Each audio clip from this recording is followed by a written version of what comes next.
I think it's such an important message for us to hear, that on the other side of doubt is faith. On the other side of pain is that strength. And on the other side of fear is always love. And it's just really a great reminder for us that if we just know those three things, wouldn't life be simple? Wouldn't life be easy if we could stay in that space of knowing? And the truth is, the mountains that she sung about, sometimes they feel like they're too high for us to climb. Our challenges are too much for us. And that's when we need to take a breath and stop and move forward on our journey, knowing those three things are the absolute truth, no matter what the situation might be or might look like. Fears are only in our mind, aren't they? We kind of make them up. I love the line in there that says, I'll catch you if you fall. I mean, that is such a beautiful, great promise from life itself. And as you think about it, didn't life pick you up every time you felt like you fell? You know, hindsight is, they say, is 20/20. When we're going through a life's challenges, sometimes it seems insurmountable. And the truth is, it's not. You have everything you need. Everything that you need right there within. It's the uncertainties that keep us stuck in that fear and in that chaos. And sometimes life seems so darn complicated that we don't know which way to turn. We don't really know what to do. We're not sure how to take that step forward, or even when or how to take that breath to move through it. It is absolutely possible for us to stand in front of any challenge and know that love is on the other side of that challenge, even if it looks like a mountain, even if it looks that big, because that's what's going to help guide us to that simpler, more joyful life, when we can come from that place of love all of the time.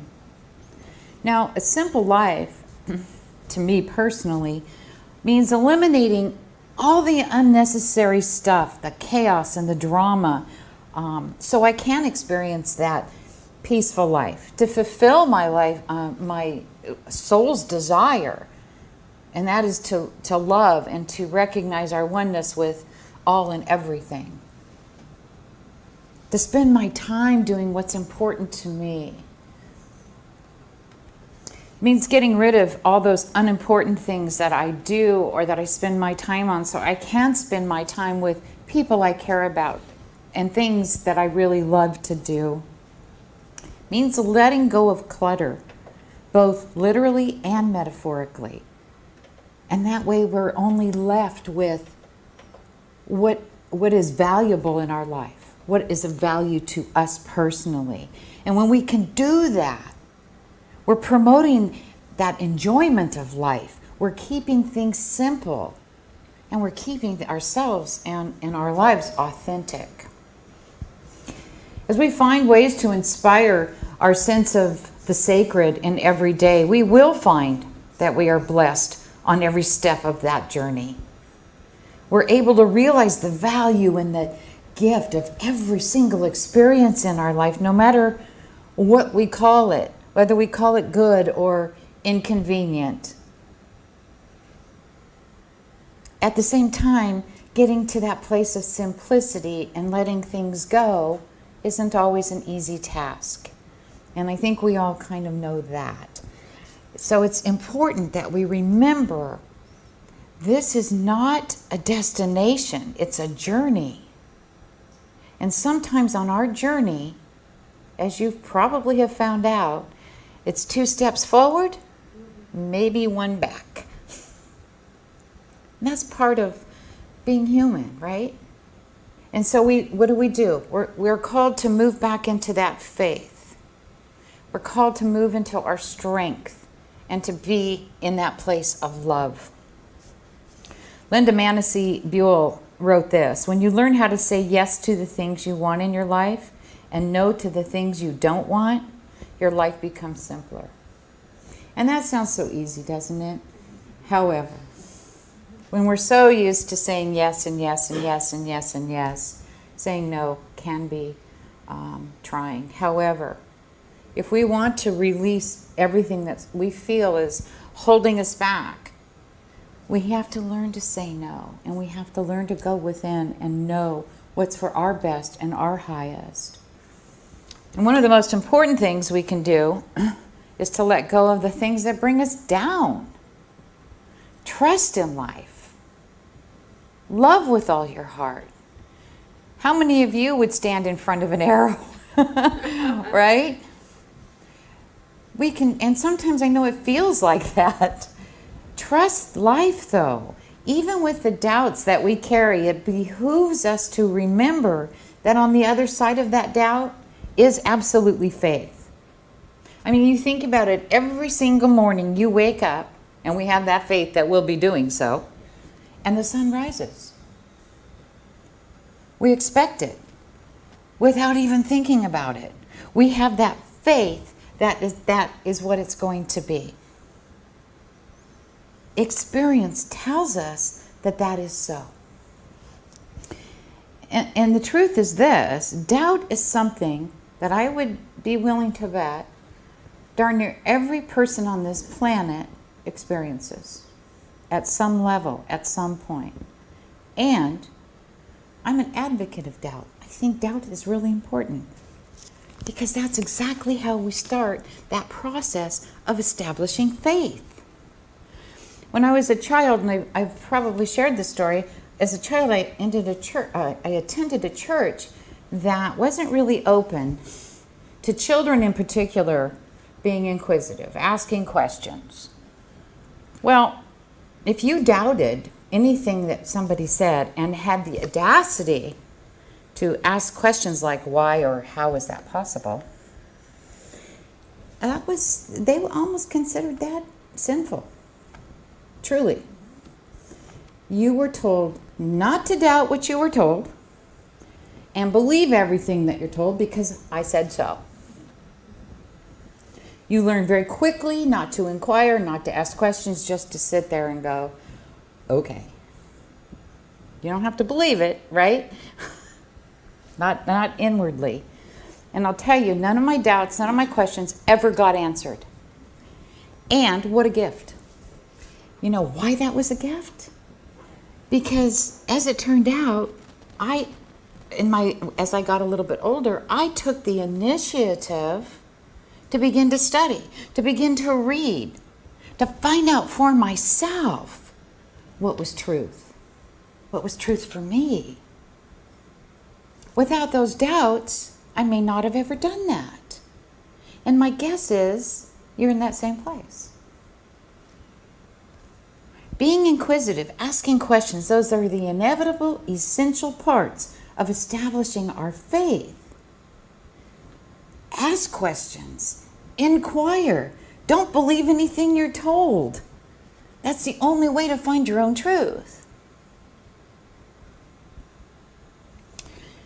Unknown said this, the pain you feel today will be the strength you feel tomorrow.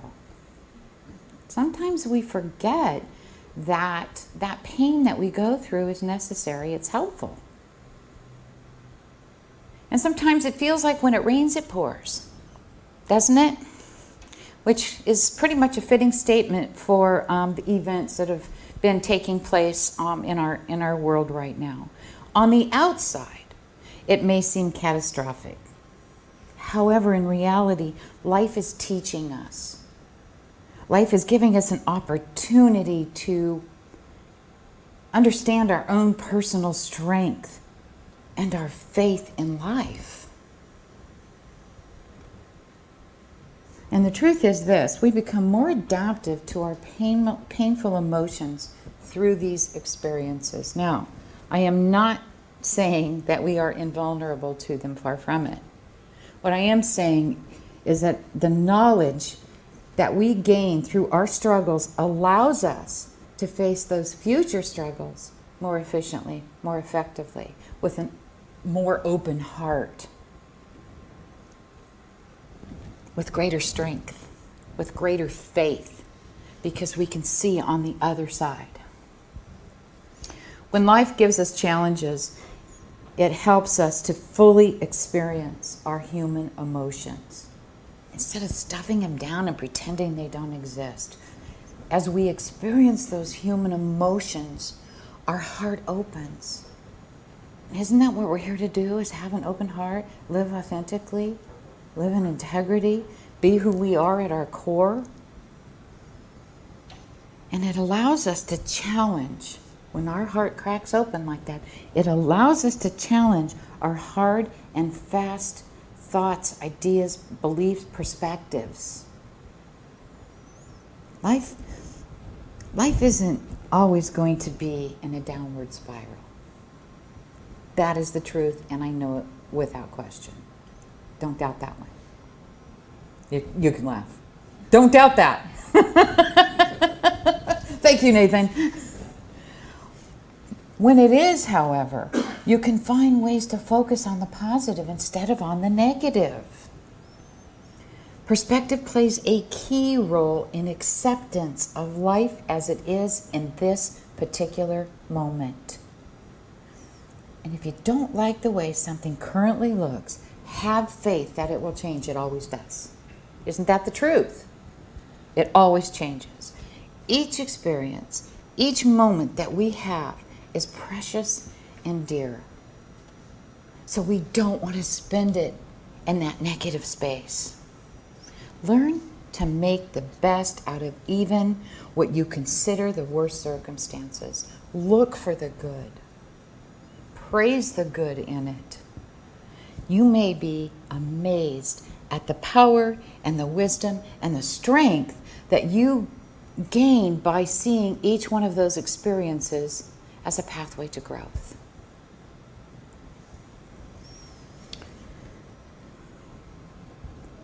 If you really want to simplify your life and simplify your experience, ask yourself this: do you love or do you fear? Do you allow that inner light and truth to guide you, or do you allow that fear to paralyze you? That fear constricts us. Fear and love are the only two emotions in reality in our life. And everything underneath them are like subcategories, if you will. Where there is love, there is peace, joy, contentment, security. And where there is fear, we have anger, anxiety, depression, judgment, guilt. Fear cannot survive where love resides. That is the truth. And where there is fear, love cannot survive. It's impossible for those two things to coexist when only one is real and one's an illusion. I'll bet you can guess which one's which. Love is real. Love is our natural state of being. That's who we are. That is what created us. How could we be anything else? And with our ability to consciously choose, why on earth do we choose fear over love? Why do we do that? Darn human beings. When you start saying yes to the universe, when you say yes to love, fear will no longer have a place in our life. It can't. It can't exist there. Life, in reality, is very simple, and we complicate it. We're here to love and to be loved. We're here to be a beneficial presence in this world to others, and to find ways to inspire our sense of the sacred in our everyday life and in the everyday life of others. So remember your spirit, that spirit within, your true nature. The best thing that we can do for ourselves when life becomes too hectic, too cluttered, too dramatic, or too anything is to stop and remember who you are. Created from that pure, unconditional love. Created from that all that is, that source of being in the world. and we already have everything we need within us. Take time to think, to dream, to visualize, and every single day and rediscover your true nature. I'm going to close with this kind of long poem. It's written by Sarah Neen Bruce. Love versus fear. What do you feel? Love is unconditional. Fear is conditional. Love is strong and fear is weak. Love releases, fear obligates. Love surrenders, fear binds. Love is honest, fear is deceitful. Love trusts, fear suspects. Love allows, fear dictates. Love gives, fear resists. Love forgives, fear blames.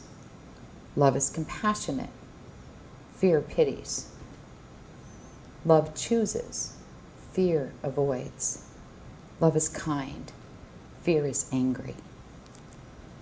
Love ignites, fear incites. Love embraces, fear repudiates.